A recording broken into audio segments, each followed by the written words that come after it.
Salmo 91. Não é amuleto. A promessa é para quem habita. Agradecimento. Oração.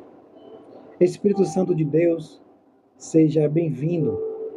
Reconhecemos a tua presença, a tua graça e o teu cuidado.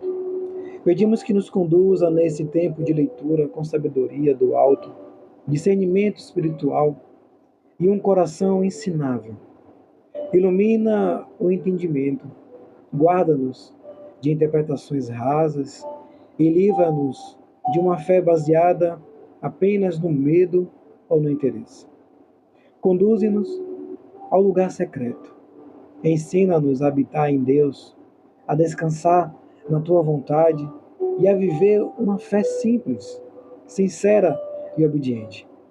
Que cada palavra aqui escrita não produza apenas conhecimento, mas transformação. Que este aprendizado nos aproxime de Cristo, fortaleça nossa confiança no Pai e nos torne mais sensíveis à tua voz. Que tudo o que for lido gere arrependimento onde for necessário, cura onde houver feridas e descanso onde existir cansaço. Faz-nos compreender que a verdadeira segurança não está na ausência de problemas, mas na tua presença constante conosco. Em nome de Jesus. Amém. Quero agradecer, antes de tudo, a Deus, ao Senhor da minha vida, fonte de toda verdade, sabedoria e graça. Nada do que foi escrito aqui existiria sem a sua misericórdia, sem o seu chamado e sem o seu cuidado diário. Este livro é fruto de um processo de aprendizado, de confrontos e de amadurecimento espiritual que só foram possíveis porque Deus permaneceu fiel, mesmo quando eu ainda estava aprendendo a permanecer nele. A você que está lendo este livro, minha sincera gratidão. Sua leitura não é um acaso. Oro para que cada página o conduza não a fórmulas, mas um relacionamento vivo com Deus. Que este conteúdo seja um convite ao descanso, à confiança e à intimidade com o Senhor. Agradeço profundamente a minha esposa, Leone de Jesus, companheira de caminhada, apoio constante e instrumento do cuidado de Deus na minha vida. Sua presença, paciência e amor dedicado sustentam mais do que palavras podem expressar. Aos meus filhos, Guilherme e Gabriel, vocês são um presente do Senhor e um lembrete diário da responsabilidade de viver uma fé autêntica que se expressa mais em atitudes do que em discursos.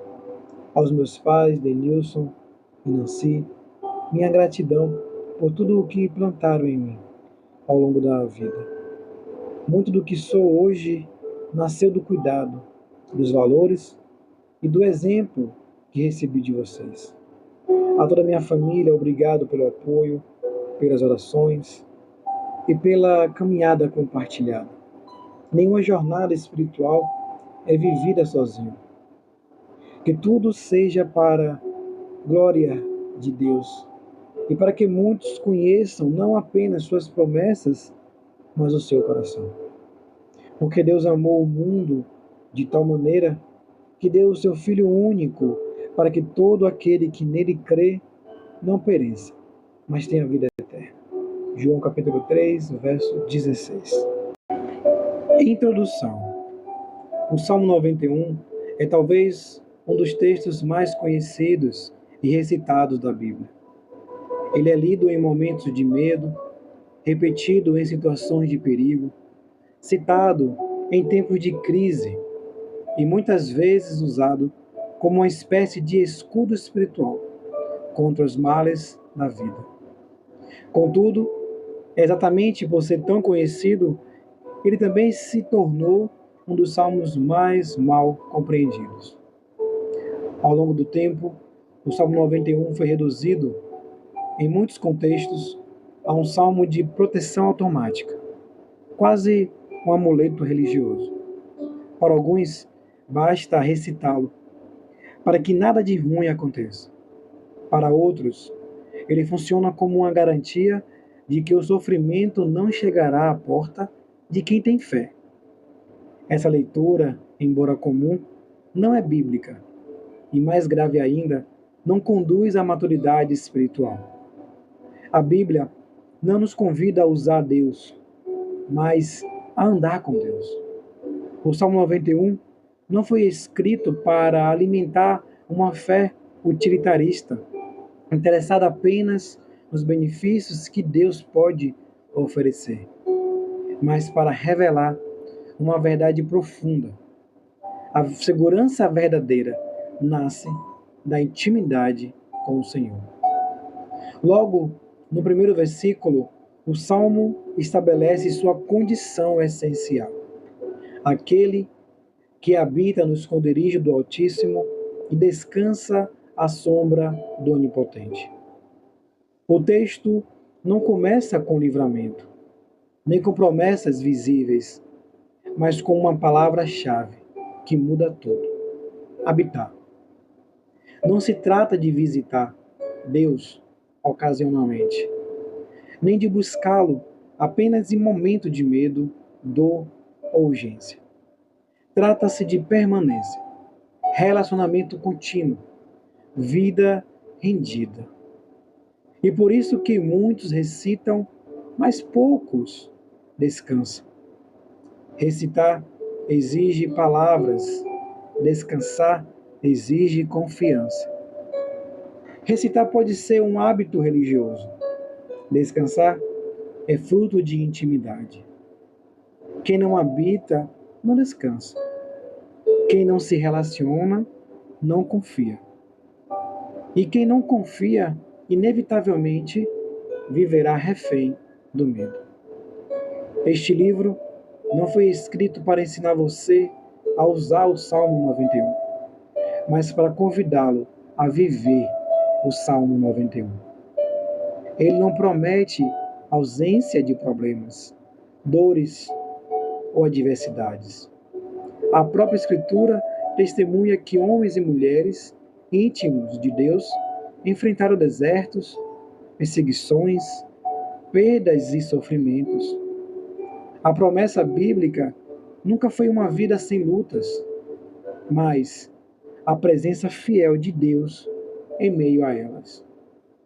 O Salmo 91 é uma promessa, sim, mas não para quem busca segurança em palavras, rituais ou fórmulas espirituais.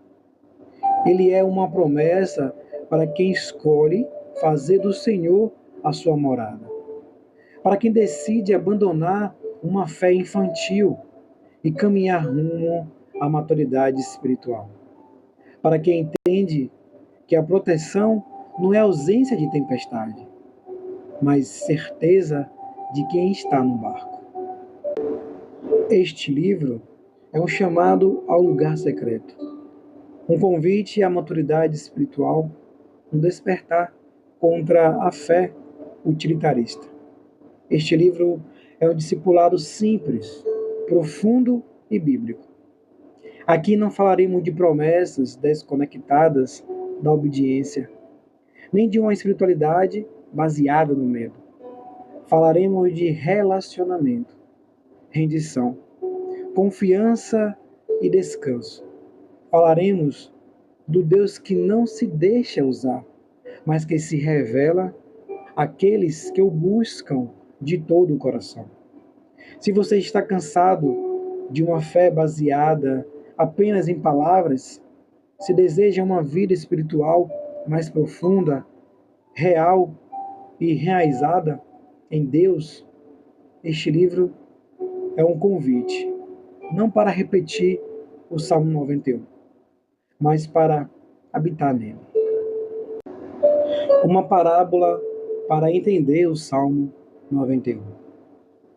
Havia um jovem de 15 anos que morava em uma cidade conhecida por suas fortes tempestades.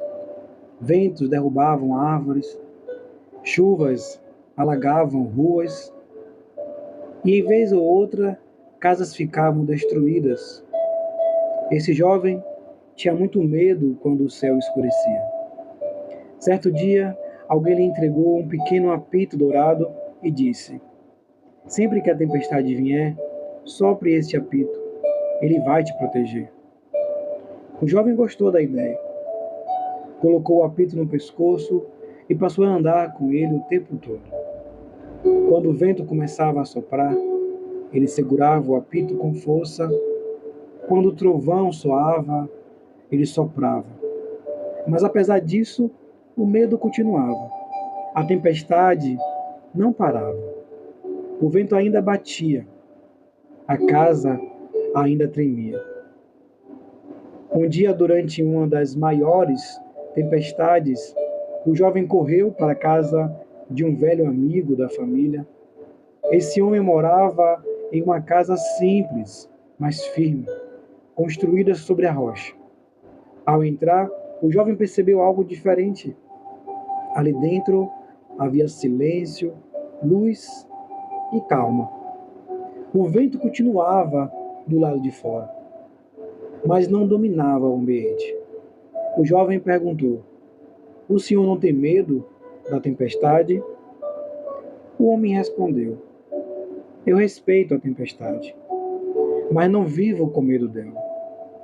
Esta casa foi feita para resistir. Eu não fico do lado de fora tentando me proteger. Eu habito aqui. O jovem, ainda segurando o apito, perguntou: então, este apito não serve para nada? O homem sorriu e disse: objetos não substituem abrigo. Palavras não substituem casa. Segurança não vem de algo que você carrega no bolso, mas do lugar onde você escolhe permanecer. Naquela noite, o jovem não soprou o apito. Ele ficou na casa, sentou-se, conversou, ouviu histórias e descansou. Pela primeira vez, atravessou uma tempestade sem pânico. Com o tempo, ele entendeu algo importante. O problema nunca foi a tempestade, mas tentar enfrentá-la do lado de fora. Assim é o Salmo 91. Ele não é um apito para ser soprado quando o medo chega. Ele é uma casa para ser habitada antes que a tempestade comece. Não foi escrito para quem busca proteção em palavras repetidas, mas para quem escolhe viver na presença de Deus. Quem apenas recita, continua do lado de fora. Quem habita, descansa. Esta parábola prepara o coração para entender que o Salmo 91 não nos convida a usar Deus como proteção emergencial, mas a fazer dele a nossa morada diária.